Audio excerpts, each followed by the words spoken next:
నమస్తే, నేను మీ జనం టీవీ శంకర్. వెల్కమ్ టు జనం టీవీ అనాలిసిస్. విషయం మీకు స్పష్టంగా థంబ్నెయిల్ చూడగానే అర్థమయ్యి ఉంటుంది. ఈ పాటికి ఇక్కడ ఇంకా కొంత డెప్త్ గా మీకు సమాచారం అందిస్తా.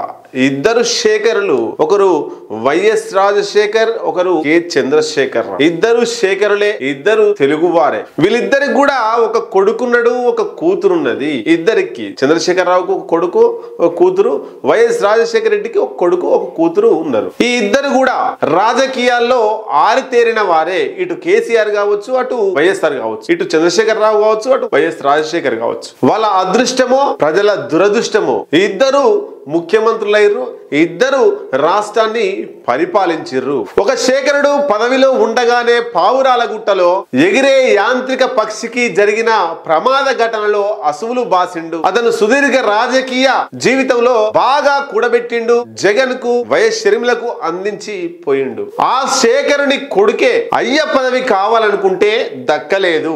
సరే, డక్కా ముక్కలు పడి చివరకు శినిగిన రాష్ట్రంలో ఒక భాగంనకు రాష్ట్రాధినేత అయ్యిండు. అదే సరిగ్గా పెద్ద చిక్కు తెచ్చింది. చెల్లెలు కూడబెట్టిన దాంట్లో వాటా అడిగితే దొబ్బై పో అన్నాడని ఆమె అలిగి తిరుగుబాటు చేసింది. మొత్తానికి ఆమె అనుకున్నది సాధించింది. వైఎస్ జగన్ ను గద్దె దింపింది షర్మిల. ఇది వైఎస్ రాజశేఖర రెడ్డి కుటుంబానికి సంబంధించి. ఇక ఇంకో శేఖరుడు, ఆయనే కె చంద్రశేఖర్ రావు. ప్రజలు ఇక సాలుదోరో, ఇక సెలవు దోరో అనే నినాదంతో ముగింపు వలికిర్రు చంద్రశేఖర్ రావు ముఖ్యమంత్రి పదవికి. ఈ శేఖర్ కూడా కరెక్ట్ ఒక బిడ్డ, ఒక కొడుకు ఉన్నారు. కొడుకు మంత్రి పదవి ఇచ్చిండు, వర్కింగ్ ప్రెసిడెంట్ ఇచ్చిండు.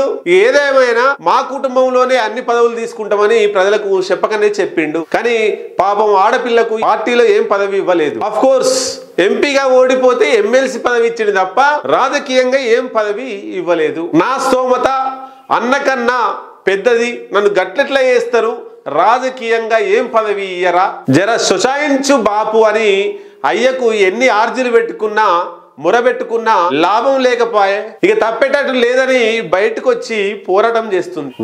వచ్చుడితోటే బాంబులు వేల్చింది. ఇక మా నాయన శుద్ధపూస, మా బావ, మా అన్న డబ్బులు దోసుకొని మా నాయనను బదనాం చేస్తున్నారు అని ఏడవబట్టే. ఇదంతా సోది. ఎందుకంటే ఇంట్లో ఆడబిడ్డనే చక్కగా చూడనోళ్ళు రాష్ట్రాధినేత అయితే రాష్ట్రాన్ని ఎట్లా చక్కగా చూస్తారు అని అనుమానం రావడానికి కవిత గిట్లా చేసిందనేది గుసగుసలినబడుతున్నాయి. మీకు కూడా ఈ అనుమానం రావచ్చు. అందుకే మంచైనా చెడైనా గీ ఫ్యూడల్ పార్టీలు పక్కకు పెడితే మంచి పార్టీలు, జాతీయ పార్టీలు, ప్రజల మేలుగోరే పార్టీలలో ఉంటేనే బాగుంటది. ఈ ప్రాంతీయ పార్టీలలో ఉంటే ప్రజల మేలు కోరే కంటే కుటుంబం మేలు, కుటుంబం యొక్క పదవులు, కుటుంబానికి ఆస్తులు, అంతస్తులు కూడబెట్టే ప్రయత్నం చేస్తారు ఈ ప్రాంతీయ పార్టీలు ఏదైనా సరే. ఇక ఇంకొక ముచ్చట మీ ముందుకు, ఇద్దరు బావల పేర్లు కూడా, కేటీఆర్ కావచ్చు, అటు జగన్ కావచ్చు, ఇద్దరు బావల పేర్లు అనిల్ కుమారే. అంటే ఇటు షర్మిలక్క భర్త పేరు అనిల్ కుమారే, అటు కవితక భర్త పేరు అనిల్ కుమారే. ఇద్దరు శేఖర్ల అల్లుళ్ళ పేరు అనిల్ కుమారే. బాబులు ప్రజల సొమ్ము దోచుకున్నారు. బాబులు కూడబెట్టిన దోచుకున్న సొమ్మును ఈ అన్నలు దాచుకున్నారు. దాచుకున్న అన్నల సొమ్మును వీళ్ళు కొల్లగొట్టాలని రచ్చకెక్కిరు ఇద్దరు చెల్లెలు. Same to same YS Jagan కుటుంబాన్ని కేసీఆర్ కుటుంబంతో పోలిస్తే మొత్తం సేమ్ టు సేమ్ కనబడుతుంది. ఇటు చంద్రశేఖర్, అటు శేఖర్, అటు శేఖర్, ఇటు శేఖర్, ఇటు కేటీఆర్, అటు జగన్, ఇటు వైఎస్ఆర్ షర్మిల, అటు కవితక్క. Same to same. ఒక్కసారి మీకు మీరుగా ఇమాజినేషన్ చేసుకోండి.